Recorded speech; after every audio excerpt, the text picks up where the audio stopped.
That'll be watching. Shot into center field. Kiermaier still gone as that ball carries against the wall.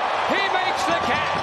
What's going on, guys? It's Fuzzy. Welcome back to yet another Major League Baseball recap. I cannot believe that Kevin Kiermaier continues to amaze us with these Spider-Man catches out in center field. And let me know in the comment section down below, who do you guys think is the best defensive center fielder in all of baseball, or the best defensive outfielder? I'm curious who you guys think. I think it's between Jackie Bradley Jr., you have Mike Trout, you have Aaron Hicks, you have Kevin Kiermaier. There's a lot of good outfielders in baseball, but let me know. There were not a lot of games yesterday, but within the small amount of games, there was so much action. We have Mike Trout coming in huge for the Angels. The Diamondbacks and the Phillies made baseball history. Yes, I'm not talking about franchise history. A Major League record was set. There was so many things that happened, but first and foremost, we have to talk about David Ortiz. But make sure you guys watch all the way until the end, because we will also be talking about the standings. So without further ado, let's jump into it. Yesterday, we talked about how David Ortiz was injured in an incident in his home country, the Dominican Republic. Well, the update is that he was transferred to Boston. There was some exploratory surgery.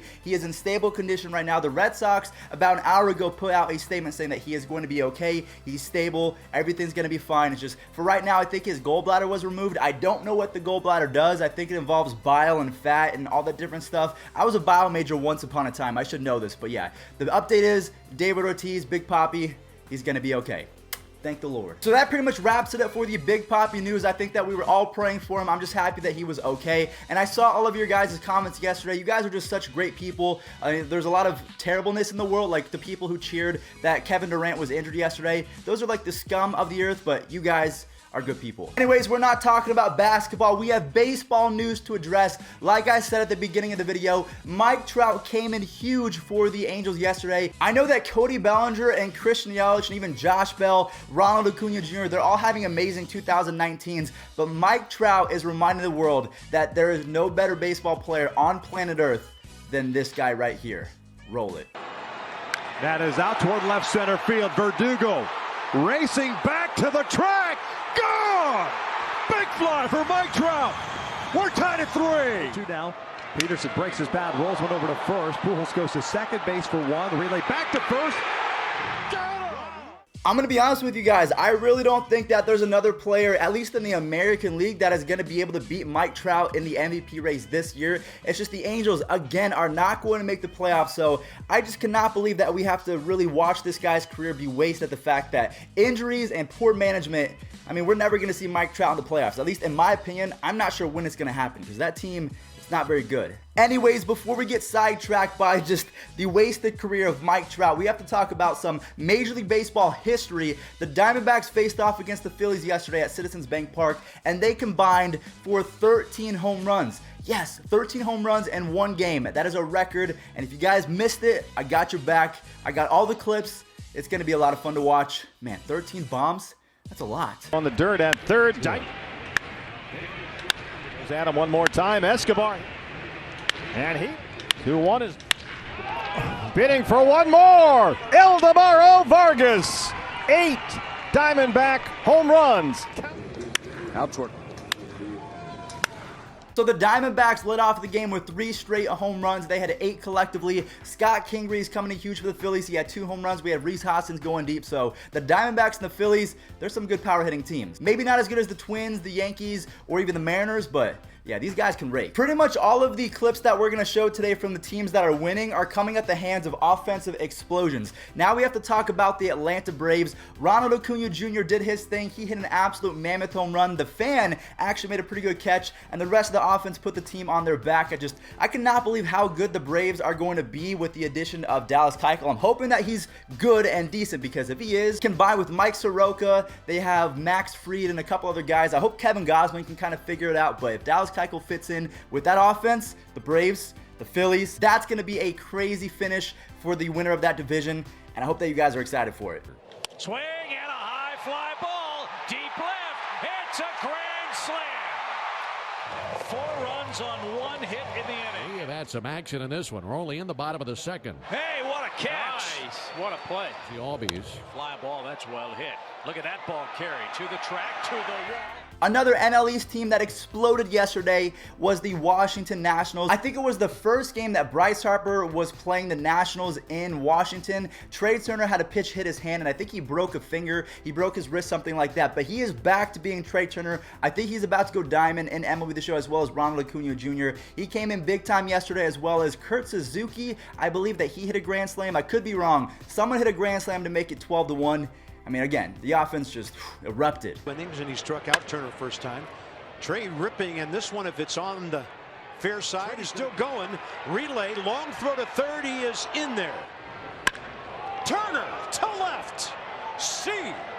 Mania kicks, delivers, and a swing and a drive. Deep left center field. This one way back. I'm telling you guys right now, I've been talking about him for a couple months now. Brandon Lau, I said his name right. I was saying Low yesterday just to see if you guys would catch on, and you did. You guys are really smart. Brandon Lau came in clutch yesterday with his 14th home run. This guy right now should be the favorite in the American League for Rookie of the Year. I know we have Vladimir Guerrero Jr. and Eloy Jimenez, but right now it is Brandon Lau's to lose. He came in big time. We saw Kevin Kiermaier with the catch at the beginning of the video. He also tacked on a home run, as well as G-Man Choi, but in my opinion, I think the star of the game was Charlie Morton, who is now 8-0 on the season with a 2.10 ERA. I mean, I don't think he's getting enough attention, but that could very well be the signing of the year if the Rays do make a playoff push, because Tyler Glasnow, I think, was 6-1. You have Charlie Morton, who is 8-0. Their pitching is really good. Yesterday, we saw the Chicago Cubs facing off against the Colorado Rockies at Coors Field. So what does that mean? Cargo was finally coming back home to his home crowd. Well, he's not really home crowd fans anymore, but the Rockies, they love this guy. He put up so many insane stats for him. He had a couple great seasons.